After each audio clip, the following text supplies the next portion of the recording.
আসসালামু আলাইকুম। আমার এই সালাম বাংলাদেশের গৌরব সেনাবাহিনীর জন্যে। আপনাদের সকলকে আমি সালাম এবং সেলুট জানাচ্ছি। স্যার, আমি আপনাদেরকে বলতে চাই, বর্তমান যে পরিস্থিতি হয়েছে, আপনারা দয়া করে সাধারণ শিক্ষার্থীদের পাশে থাকবেন, সাধারণ মানুষের সাথে থাকবেন। আপনাদেরকে মনে করতে হবে যে এই যে পিলখানা বিডিআর হত্যা, যে সেনাবাহিনীর বড় বড় অফিসারদেরকে মেরে ফেলেছে, আপনাদের থেকে স্যার আমার অনুরোধ, আপনারা সাধারণ মানুষের বিপক্ষে যাবেন না। আপনারা দেশের জন্য, আপনারা হয়েছেন শান্তি বাহিনী, আপনারা হলেন শান্তি বাহিনী, এই বাংলাদেশের গৌরব, বাংলাদেশের অহংকার। আপনারা দয়া করে সাধারণ মানুষের সাথে থাকবেন, শিক্ষার্থীদের সাথে থাকবেন, সবার পাশে থাকবেন। আপনারা কোনো মায়ের বুক খালি করবেন না। আপনারা সেরকম বাহিনী না। আপনারা আমাদের বাঙালির সব মানুষের আপনারা হলেন শেষ ভরসা। আপনারা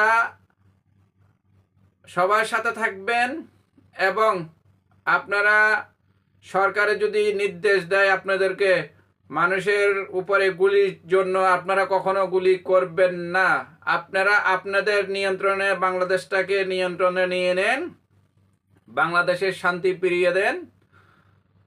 আপনাদের থেকে মনে করতে হবে যে আপনাদেরকে গুলি করিয়েছে বাংলাদেশ সরকারের, তাদের অনুমতিতে, তাদের মানুষ দিয়ে তারা হত্যা করেছে। এখানে ছাত্ররা যায়নি, বিএনপি যায়নি, কেউ যায়নি, আমরা যাইনি। এখানে সরকারে আপনাদেরকে মেরে ফেলেছে। আপনাদের থেকে এই কথাটা মনে রাখতে হবে। তো আমি এই জন্যে বলছি, কারণ যে সরকারকে কেউ চায় না, তাহলে তারা কেন থাকবে ক্ষমতার মধ্যে? দেশকে পুরা অকার্যকর করে ফেলেছে।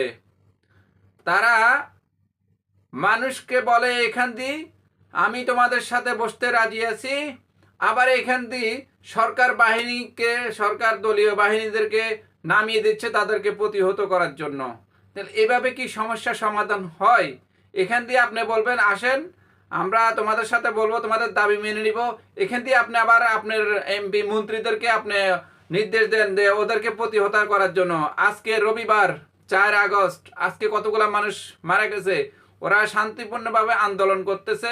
আপনারা কেন ওদেরকে আওয়ামী লীগ যারা রাজনৈতিক দল করে ওদেরকে কেন নামিয়ে দিচ্ছেন? তাহলে এখন এই দায়টা কিন্তু সম্পূর্ণ যিনি ইন্ধনদাতা, নির্দেশদাতা, তার উপরে। এই মানুষগুলো কখনো আর ফিরে আসবে না। লক্ষ কোটি টাকা চলে গেলে সেই লক্ষ কোটি টাকা মানুষে আবার সে জোগাড় করতে পারবে, কিন্তু একটি প্রাণ গেলে সেই প্রাণ কখনো ফিরিয়ে দিতে পারবে না।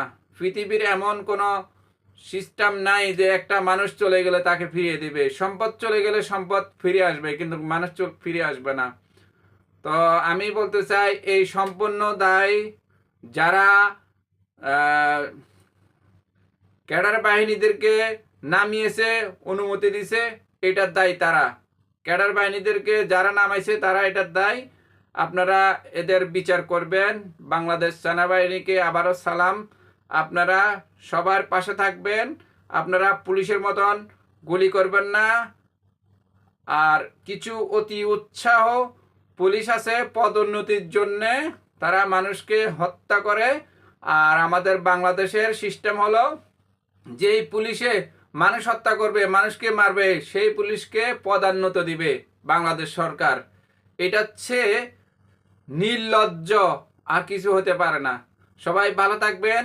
আমার এই বক্তব্যের ভিতরে যদি কোনো ভুল হয়ে থাকে আপনারা আমারে ক্ষমা করে দেবেন। আমি আবারও বলতেছি, সেনাবাহিনীকে সালাম সালাম সালাম। আমি সবসময় শ্রদ্ধা করি বাংলাদেশ সেনাবাহিনীকে। আসসালামু আলাইকুম রহমতুল্লাহ বারাকাতুহু।